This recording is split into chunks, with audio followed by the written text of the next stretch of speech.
Not long ago, I heard the story of a man named Robert. He was 78, full of wit, loved jazz, and walked his little dog, Daisy, every evening without fail. One morning, his neighbor found him still in bed, eyes closed, the room silent. It looked peaceful, but what people didn't see was what had been building for weeks, maybe even months. Subtle habits, easily dismissed. Things we all do. See, we like to think aging is about the big picture, exercise, food, a good attitude.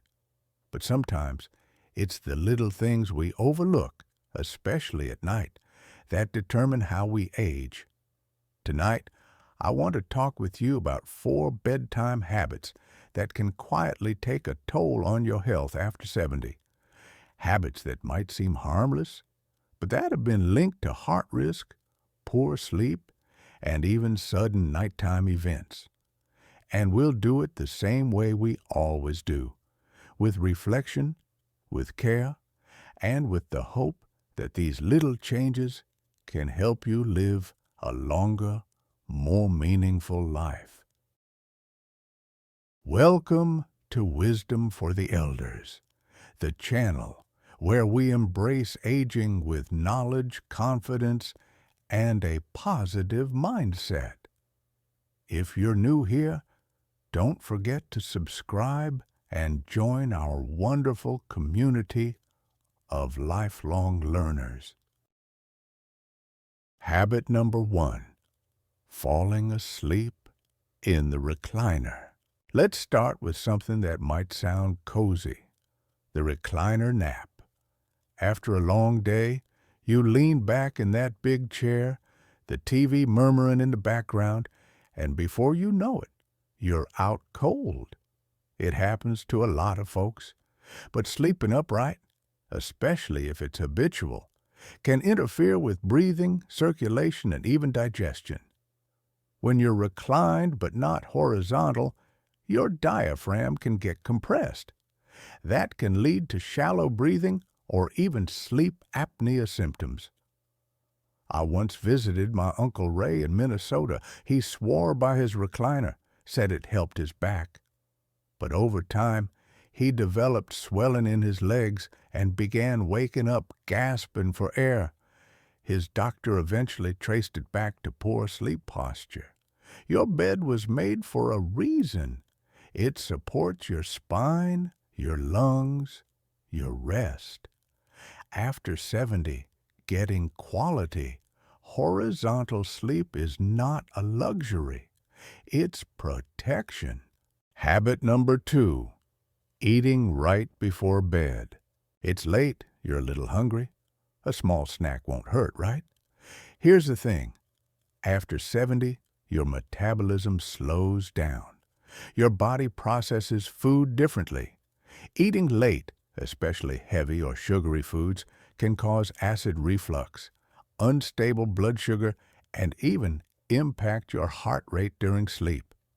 A friend of mine, Carla, told me she used to eat a bowl of cereal every night around 10 p.m. It helped her sleep, she said. But over time, she began having palpitations. She thought it was anxiety. Her doctor later told her that the sugar spike and crash from the cereal was disturbing her sleep cycles. This doesn't mean you have to go to bed hungry. Just aim to finish your last meal at least 2 to 3 hours before lying down. And if you need something small, think calming. A few almonds, a piece of banana, or warm chamomile tea. Little shifts. That's all it takes to sleep in peace, not in pieces. Habit number 3, going to bed anxious.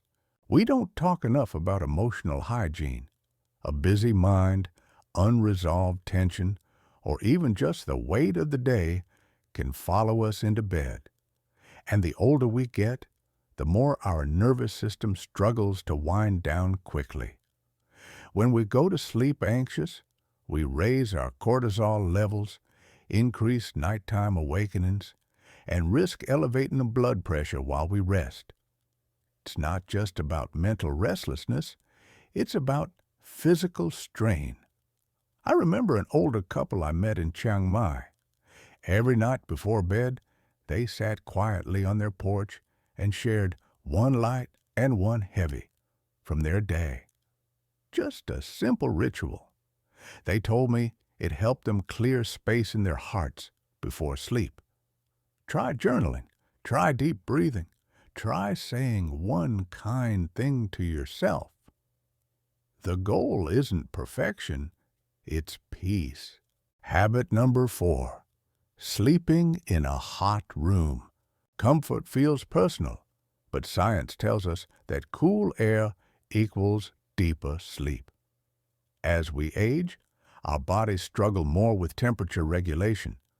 Sleeping in a room that's too warm can interfere with your natural melatonin production and make your heart work harder overnight. I once stayed with friends in Seville during a heat wave.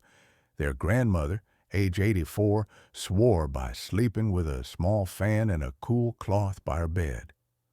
"Your body is like bread," she told me. "Too hot, and it doesn't rise right." Try adjusting your thermostat to around 65 degrees Fahrenheit, 18 degrees Celsius.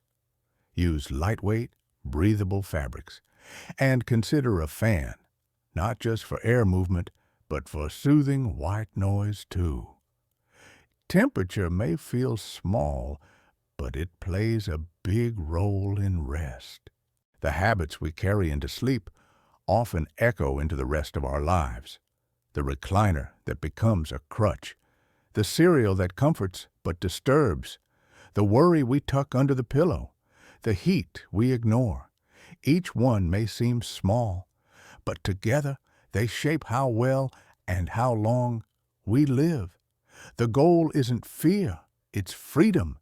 Freedom to wake up feeling restored, freedom to travel without sleep disruptions, freedom to enjoy your time without naps stealing the day. You deserve that freedom, and if you're watching this, you're already honoring your health just by being curious, by reflecting, by adjusting. That's the kind of wisdom that adds years to life, and life to years. If this spoke to you, subscribe to Wisdom for the Elders. Share it with someone you love. And tonight, as you settle in, choose rest on purpose, because the most powerful part of your day might just be how you end it.